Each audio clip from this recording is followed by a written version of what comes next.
Hello everybody, Heather here, Mile 27 Realty. Welcome to the first episode of 100 short stories from 10,000 long hours in real estate. Story number 1. This is a quick story about a DEA drug bust in a neighborhood in which we managed properties. And the mother catfished the application. I know, sounds scary, right? Why am I starting this whole series with the scariest story? Well, because there's a moral here, and I'm going to get to it in just a minute. So a quick highlight of this story: the son was on the run from the DEA. He sold marijuana in another state. The mother, who worked for one of the 3 credit bureaus, had impeccable credit, a stable job, money in the bank, and was the perfect A tenant possible. Well, we approved her application and did our thorough checks.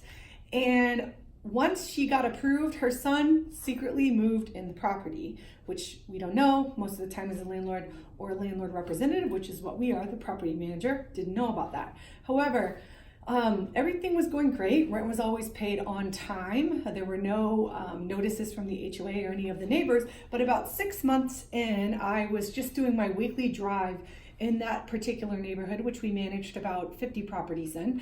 And that's not true. We managed about 30 properties in that one neighborhood, a lot of properties on that one street actually. And I drove in and I saw about, I don't know, a dozen DEA agents with guns pointed at the house, just like this. And so of course my heart dropped a little bit, and I pulled up and I said, "Hey, what's going on?" And he said, "We're arresting the guy in that house right there." And I said, "That house?" Knowing it's one of our houses that we manage. Sure enough, he was on the run from the DEA.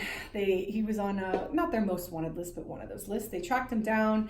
They forced him out that day, and we had a pretty stern call with the mother. We figured out what went on. I connected back with the landlord, and we were able to negotiate actually a pretty good settlement for him on his behalf.